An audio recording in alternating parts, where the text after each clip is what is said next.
Hey everyone, welcome to another top 10 list. As you may know, I recently got back from Vegas, which means I had a ton of singles. And when I return singles, I obviously take them back to the bank to get $100 bills. Over the course of exchanging all of these bills, I happened to stumble across a couple of cool $100 bills. And of course, I also had tellers with interesting finds, some of which were $100 bills. So, after looking through all this stuff, here are my top 10 $100 bank finds. And I'm going to start with an honorable mention, which I wasn't really going to include, but I figured I would just in case. I did, of course, find a very crisp monochrome 2003A, so we're just going to call that one an honorable mention. Crisp, uncirculated, really nice shape. So it'll go into my envelope. I'm sure I'll end up keeping this one. All right, let's get started. Number 10 this week. I got a pair of small heads. Both of them are crisp. Not quite perfect, but really good, so I'll hold on to them until I find something better. This particular one is a 1985, and you can see it's in really nice condition.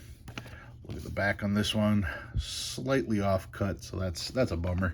So yeah, and it's also off cut on the front here on this side compared to this side.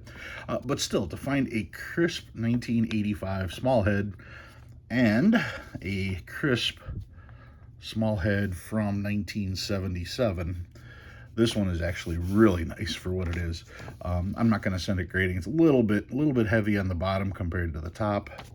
And looking at the front, yeah, once again, a little bit heavy on the bottom compared to the top. Still, 77 and an 85 small head in crisp, almost uncirculated condition. That's a good way to start my top 10 list. Those are number 10. Yes, those are number 10. Number 9.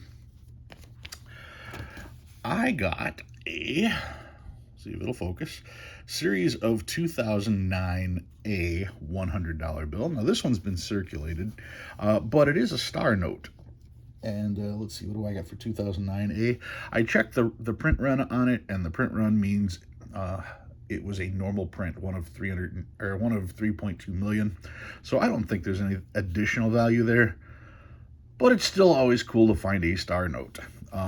Who knows, maybe I'll throw this in the auction for face value plus whatever shipping is, and and that way, if you don't have $100 star note, you can get one. But just a thought, maybe I'll do that, maybe I won't pay attention to the auction to see what I finally decide. Anyway, 2009 A regular star note. That's number 9. Number 8, another star. This particular one is from 2013. Yes, yep, 2013. This particular star from 2013, also one of the regular issue stars.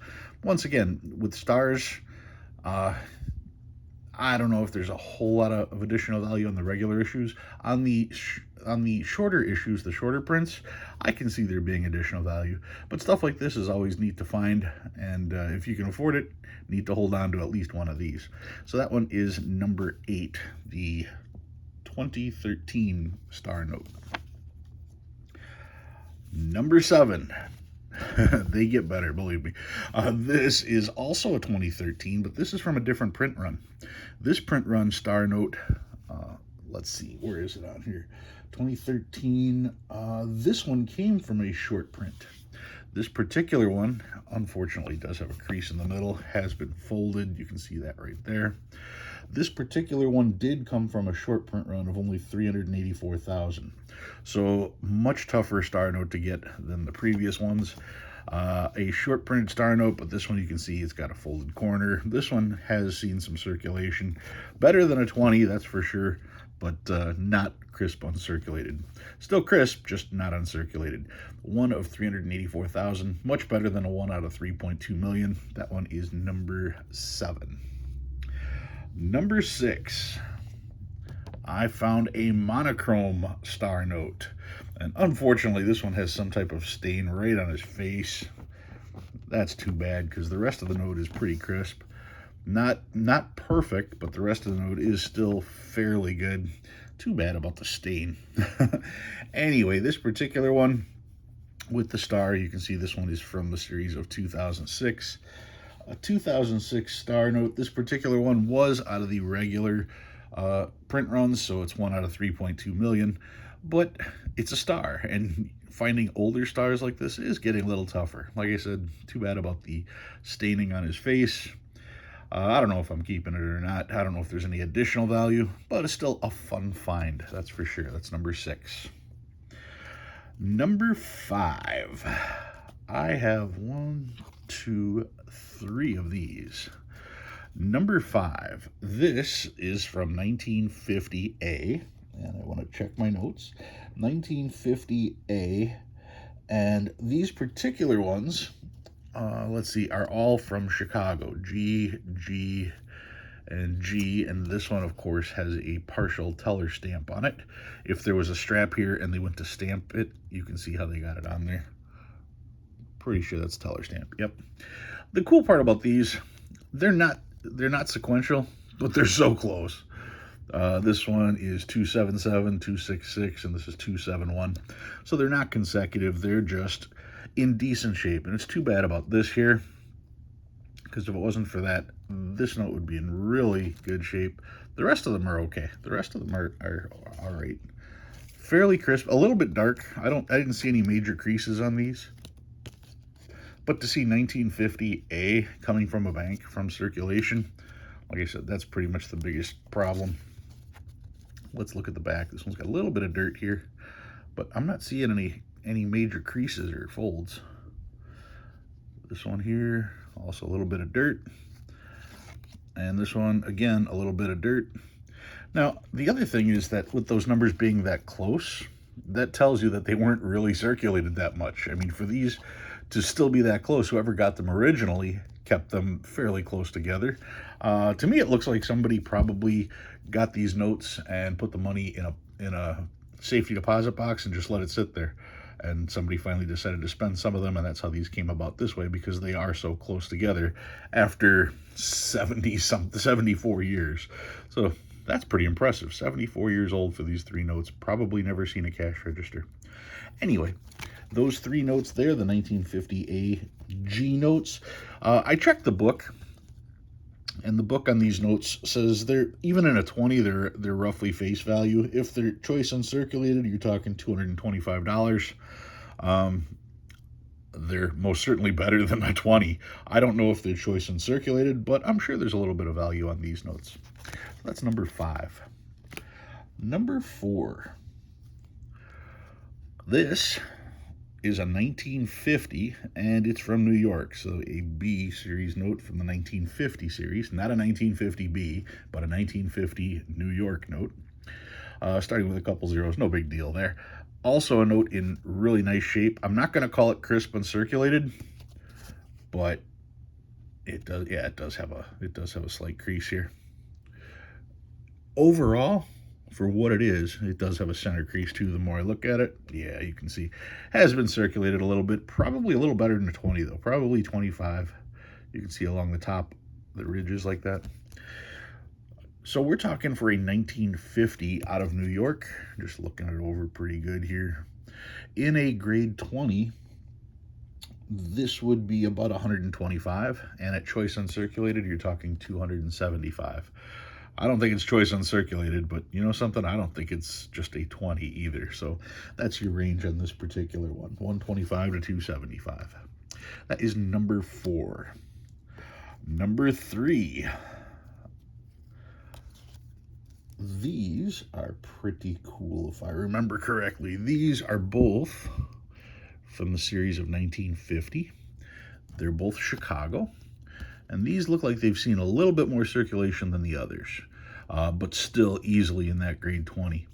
I'll set this one down. You can see it's a little dark here. Definitely some kind of fold here. Definitely a fold here. Checking the corners. Yeah, these have been handled a little bit. This one, oh, that's bad. Big old stain on the back. That's too bad. I don't want to know what kind of stain that is, but there's definitely a stain there. And if I check the other one, I think this one, yeah, this one's in much better shape. Does have a light fold right here. Looks like a light fold here.